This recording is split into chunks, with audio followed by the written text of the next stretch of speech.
A few moments later. Hi friends, இன்றைக்கி நம்ம வீட்டில் என்ன பார்க்க போகிறோம் அப்படின்னு பார்த்தீங்கன்னா, இன்றைக்கி நம்ம வீட்டில் சமையல் வந்து இன்றைக்கி தோசையும் தக்காளி சட்னியும் இன்றைக்கி நம்ம வைக்க போகிறோம். இப்போ நம்ம வந்து தக்காளி சட்னி எப்படி வைக்கிறதுன்னு பார்ப்போம். அதுக்கு முதல்ல 4 வெங்காயம் எடுத்து நல்லா உரிச்சுக்கோங்க. வெங்காயம் நல்லா உரித்து கழுவியாச்சு. இந்த வெங்காயத்தை வந்து நைஸாக நறுக்கிடுங்க. நைஸாக அப்படியே நறுக்கிடுங்க. பஜ்ஜி போடுறோம்னா அது மாதிரி நைஸாக நறுக்கிடுங்க வெங்காயத்தை.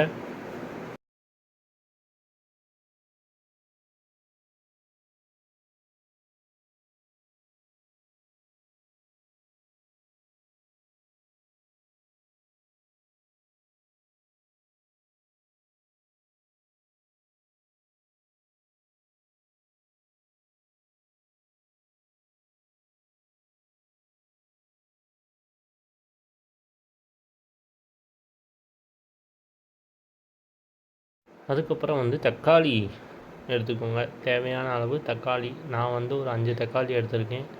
தேவையான அளவு தக்காளி எடுத்துக்கோங்க. தக்காளியை நல்லா நறுக்கிக்கோங்க. இப்படி ஒரே 4 நாளாக அப்படியே அறுத்துக்கிட்டிங்கன்னா அப்படியே இருக்கும். அப்படியே புல்ல போட்டு அரைச்சிடலாம். அதுங்கன்னே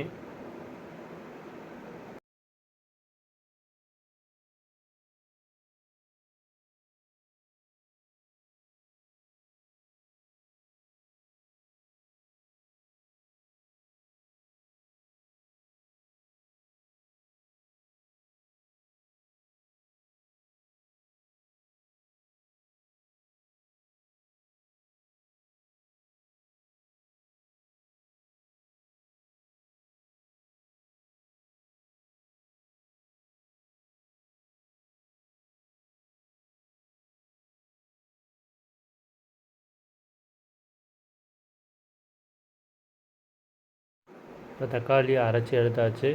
அடுத்து வரமிளகா வந்து ஒரு 5 நல்லா எடுத்துக்கோங்க.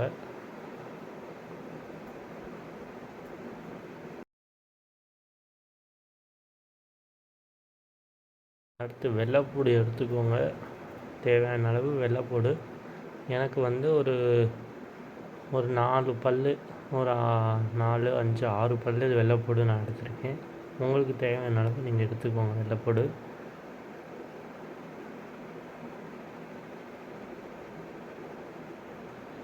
அப்புறம் புளி, தேவையான அளவு புளி கொஞ்சம் எடுத்துக்கோங்க.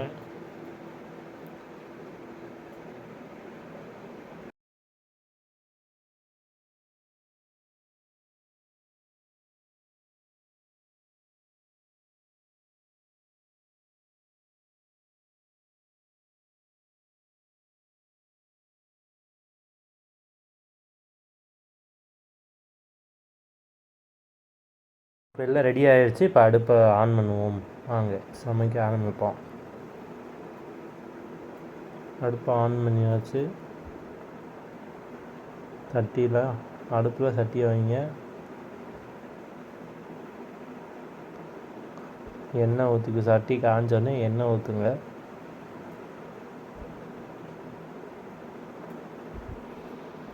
காஞ்சிருச்சு, எண்ணெய் ஊற்றிக்கலாம். இப்போ எண்ணெய் ஊற்றணும். எண்ணெய் காஞ்சோடனே கடுகு உளுந்து போட்டுக்கலாம்.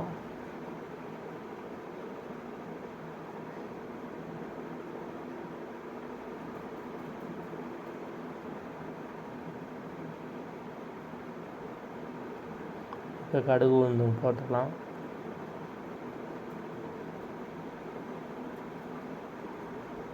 இரண்டு டீஸ்பூன் அளவு கடுகு உளுந்து போட்டாச்சு. நம்ம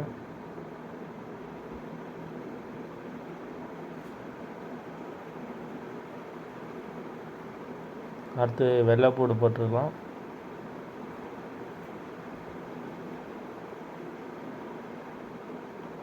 அடுத்து வரமிளகா போட்டுக்கலாம். வரமிளகா எடுத்து போட்டுருங்க.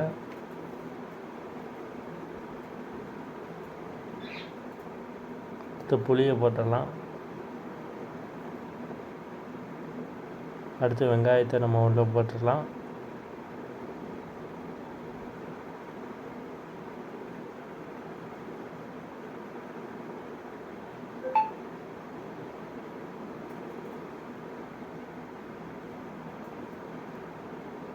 அடுத்து தக்காளியவும் உள்ளே போட்டு நல்லா வதக்கிடலாம். மொத்தம் எல்லாத்தையும்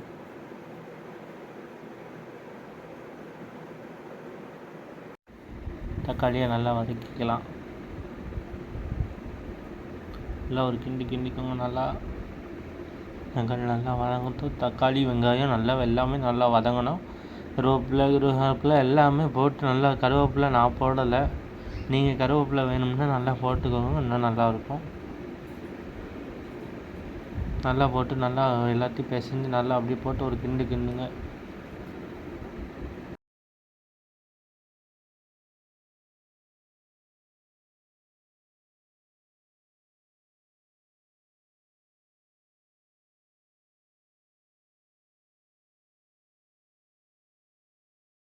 நல்லா தாளிச்சிக்கலாம். இப்போ நல்லா தாளிச்சிக்கிட்டு அப்புறம் இதெல்லாம் தாளிச்சிட்டு கொஞ்சம் நேரம் வதக்கிடுவோம். நல்லா வதங்கட்டும். நல்லா வெங்காயம் தக்காளி எல்லாம் நல்லா வதங்கட்டும்.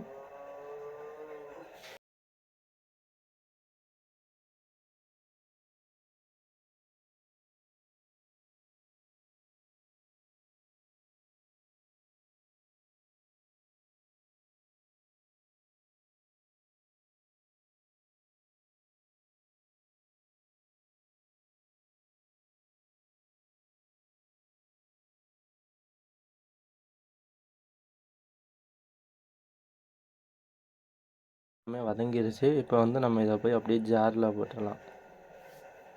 அடுப்பு ஆஃப் பண்ணியாச்சு. இப்போ ஜாரில் எல்லாத்தையும் போட்டுருவோம்.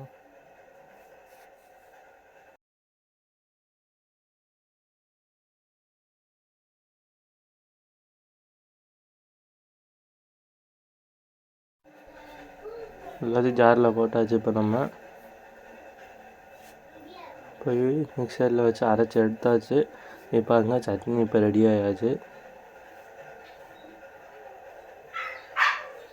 சட்னி ஃபுல்லாக ரெடி ஆயாச்சு. இப்போ தோசையை ஊற்றி நம்ம இப்போ சாப்பிட வந்தோம். ரெடி ஆயாச்சு. தோசை ரெடி. சட்னி வச்சுருவோம். இந்த வீடியோ பிடிச்சிருந்தா லைக் பண்ணுங்கள், ஷேர் பண்ணுங்கள், கமெண்ட் பண்ணுங்கள். என்ன குறை இருந்தாலும் கமெண்ட் பண்ணுங்கள். நம்ம சேனலில் ஷேர் பண்ணுங்கள். அடுத்த வீடியோவில் சந்திப்போம். பாய்.